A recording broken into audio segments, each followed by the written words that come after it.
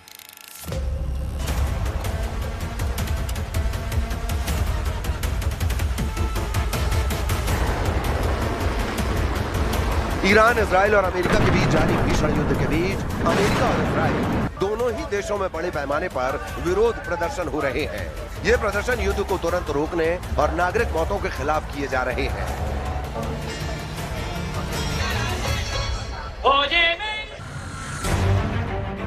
America और Europe में no Kings रैलियों के तहत लाखों लोगों ने राष्ट्रपति डोनाल्ड ट्रंप की नीतियों और ईरान युद्ध के खिलाफ प्रदर्शन किया। ईरान के साथ युद्ध को लेकर पूरे अमेरिका और यूरोप में अमेरिकी राष्ट्रपति डोनाल्ड ट्रंप का कड़ा विरोध हो रहा है।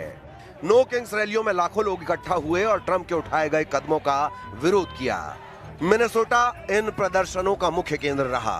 सेंट पॉल में मिनेसोटा कैपिटल के लॉन और आसपास की सड़कों पर हजारों लोग कंधे से कंधा मिलाकर खड़े थे। कुछ लोगों के हाथों में अमेरिका के उल्टे झंडे थे, जो ऐतिहासिक रूप से संकट का संकेत माना जाता है। अमेरिका में इस समय नो किंग नाम से एक ऐतिहासिक विरोध प्रदर्शन चल रहा है, जो 28 मार्च से शुरू होकर आज पूरे देश में फैल गया है। अमेरिका के सभी 50 राज्यों में लगभग 3,300 से अधिक स्थानों पर रैलियां निकाली गई हैं। आयोजकों का दावा है कि यह अमेरिकी इतिहास का सबसे बड़ा एक दिवसीय राजनीतिक लामबंदी हो सकती है। प्रदर्शनकारी राष्ट्रपति ट्रंप की युद्ध नीतियों, तानाशाही रवैये और अप्रवासन के खिलाफ आईसीई की कार्रवाई का विरोध कर रहे हैं। No kings, no ICE, no war, यानी न कोई राजा, न कोई आइस, न कोई युद्ध, ये नारे ट्रंप के खिलाफ लग रहे हैं। मिनेसोटा में हुए प्रदर्शन में ब्रूस स्प्रिंगस्टीन और बर्नी सैंडर्स जैसी हस्तियां शामिल हुईं, जबकि वॉशिंगटन डीसी में लाखों लोगों ने व्हाइट हाउस के पास मार्च किया। अमेरिकी आयोजकों का अनुमान है कि नो किंग्स रैलियों के पहले 2 दौर में जून में 50 लाख से ज्यादा और अक्टूबर में 70 लाख लोग शामिल हुए। इस हफ्ते उन्होंने पत्रकारों को बताया कि इस बार उन्हें 90 लाख लोगों के शामिल होने की उम्मीद है।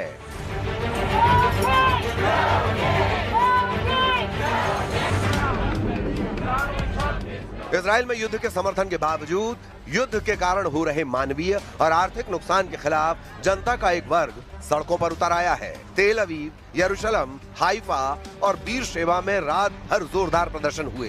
तेल अवीव और हाइफा में प्रदर्शनकारियों और सुरक्षा बलों के बीच तीखी झड़पें हुई। पुलिस ने अब तक 21 से अधिक प्रदर्शनकारियों को गिरफ्तार किया है। इजराइल में होम फ्रंट कमांड ने सुरक्षा कारणों से 50 से अधिक लोगों के इकट्ठा होने पर प्रतिबंध लगा रखा है, लेकिन प्रदर्शनकारियों ने नियमों को तोड़कर रैलियां निकाली हैं। प्रदर्शनकारी सरकार से युद्ध विराम और ईरान के साथ शांति वार्ता की मांग कर रहे हैं। उनका कहना है कि ये युद्ध इजराइल की सुरक्षा से ज्यादा राजनीतिक हितों के लिए लड़ा जा रहा है। लंदन, पेरिस और बर्लिन में भी नो किंग आंदोलन के समर्थन में और ईरान युद्ध के विरोध में रैलियां देखी गई हैं।